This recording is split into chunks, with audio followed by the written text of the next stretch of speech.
My Life as Inukai-San's Dog is the most wild show this year, but even this anime has its limits. So winter 2023 is jam-packed full of amazing new anime and anime getting continuations, but I know you men and women of culture know that there is only one anime that rules supreme amongst the rest. An anime that ascends above the rest and transcends the boundaries of the very fabric of life itself. This show lets us shed the skin of our weak, fragile human nature and become proud of the true degenerates that we are. Yes, boys and girls, the Inukai-San anime continues to give, but not entirely. I love this show and what I'd give to be Pochita, man. Like, Nukai is an absolute queen. Just collar me up already.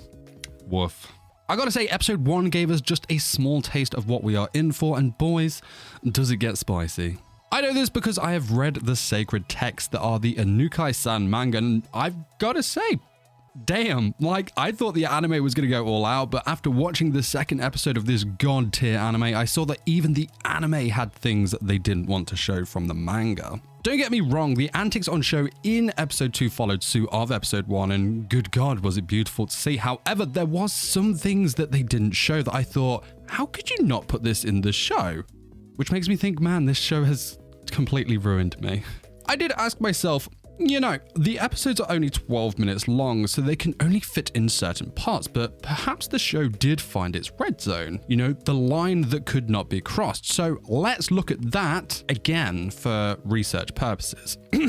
So the episode starts off in Pochita's first person view, scratching the door. You know, he has been with Inukai for a few days at this point and is still utterly confused on how he became a dog. He wants to go back to his house as his last memories of being human were in his own room. He wants to investigate how he became a dog, which is fair enough, but he then picked up and smothered between Inukai's arms and Booba, and I don't know about you, but I'd say that you got a fair deal becoming her dog here, yeah?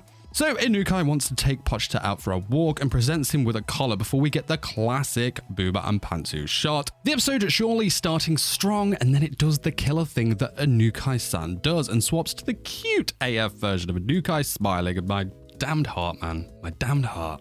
So, the dog walking scene. Yeah, it had it all, really. You know, it was coming. You knew it was coming, man. Inukai gets way too excited, and like, you know, Pochita is a small dog, and he has this first-person view of Inukai running excitedly before him. We were always going to get another pantsu shot. It was always happening. However, what happens next is very, very and truly classic Inukai-San, and a big reason as to why we have all signed up to this show this season. It's Inukai-San at its glorious best, where it turns a what looks like nothing situation into a scene from a softcore hentai, and it does this seamlessly, you know?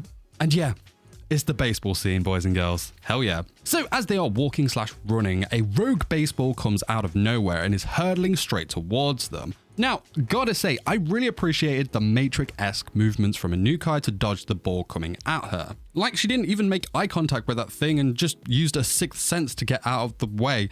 Hats off to that. Brilliant. However, this does cause her to fall over, but where is Pochita, man? Where did he go? Was our poor boy hit by the baseball? Nay, he ended up in the most likely place for this show, under Inukai's skirt, eye to eye, with her pantsu.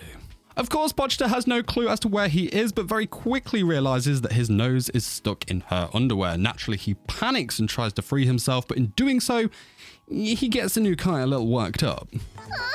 We went from a baseball coming their way to this. Absolutely brilliant. I love how this show can turn a 0 into a 1 like this, and I can confirm there is plenty more to come. And there was almost more to come here as Inukai entered her crazy horn dog stage. So she notices that Pochita's nose was red, which at first I was like, what? But then she continues to ask if he had bumped it. She looks around as she then gets those crazy lewd eyes and says, yeah, doggies lick themselves to heal their wounds, right? So she then goes in to lick the dog again, and I was having those same flashbacks to episode 1 where I was like, no, don't lick the dog. We don't lick dogs like this. Why, for the love of everything holy, do I like this view? What has this show done to me? 2 episodes in, it ruined my life. But before this could happen, we see that other crazy side to this chick, which seems to be something we need to look out for, which seems to be this angry, demonic side that, for the love of God, you must not cross. So the kids who hit the baseball appear to apologize and get their ball back, but they've interrupted Inukai's creepy dog licking time, so she was in her devil form. And I was so scared for the kids, man. I was like, run. You have so much more life ahead of you. You know, don't let it end here. Just run. Also, this side of her really gave me those mega-like Kaguya vibes from Kaguya-sama Love is War. You know, like, Kaguya would just be so utterly terrifying if you were to cross her. Totally got the same chill from Inukai, and we do certainly get to see more of this side of her as the story progresses. However, we also get to see more of her total weirdo side as we see what happens next. So, Pochita needs to pee and understandably is panicking about having to go in front of the girl he likes. And I totally get that, like totally not a situation you want to be in. However, of course, Inukai only sees him as a dog and tells him to go by this lamppost. Again, understandable from her point of view, as to her, he is just a dog and this is normal dog-like behavior. What is not normal behavior is that despite trying to hold it in, Pochita needs to go. And I don't know why, but Inukai goes full weirdo mode again. She's just so excited about it. She starts rapidly taking photos of our boy doing his business. Like, she was just way too into this, man. Like, our boy is mortified as he can only look on at Inukai's perverted expression. Just don't be taking photos of the dog doing this. Why would you be taking photos of the dog doing this? Why are you so into this? Right, so after this, we are back at Inukai's place, and we do see Pochita's inner struggle as he so desperately wants to confess to Inukai, but he can only bark his words.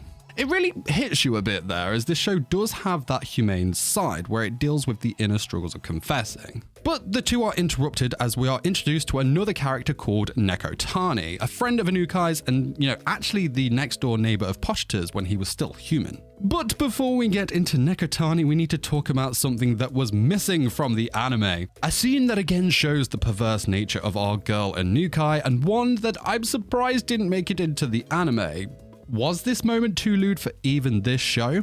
We'll find out. So before Nekotani arrives, Inukai asks Pochita if he is hungry because of his barking, to which the girl puts a dog treat in her mouth and then she tries to feed it to our boy, mouth to mouth. This he actually referred to as the Pocky game, incidentally. Might have to try that out, not with a dog, obviously. Anyway, seriously, this girl's like perverse, knows no boundaries, and I'm stuck between two places here. Honestly, guys, two places. So one, why do I love this side of Inukai? And two, why is she doing this with a dog? What's going on with this, people? What am I seeing? All I do know is that our girl Inukai is a very naughty girl, and I do see why Pochita likes her so much.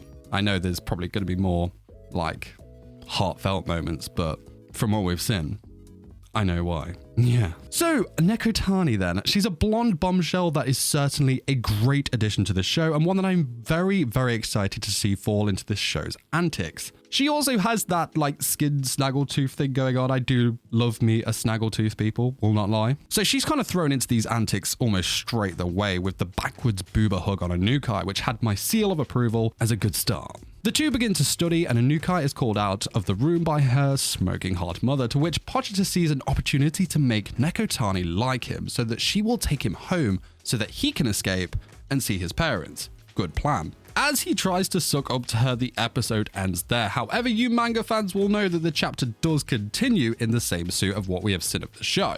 A little sneak preview for the anime onlys, but the sucking up actually ends up lewding our new girl Nekotani to high heaven, and it also leads to not only more crazy, intimidating Inukai faces, but again to more of that god-forsaken, perverted side of her that I love so much in this series for. Man, it's going to be a great episode, boys. Great episode number 3. Looking forward to that. But guys, that's it for today's video. Have you checked out the Inukai-San manga yet? If yes, please do tell me your thoughts in the comments section below. I love reading all the comments on this god tier anime. Of course, as always, hit the like button to help me out with that YouTube algorithm and smash that subscribe button for more content like this. Of course, while you wait for that next video to drop, why not check out this video where I talk about my first impressions of the Inukai-San anime, as a lot of you seem to really like that video, so go enjoy that. It's on me.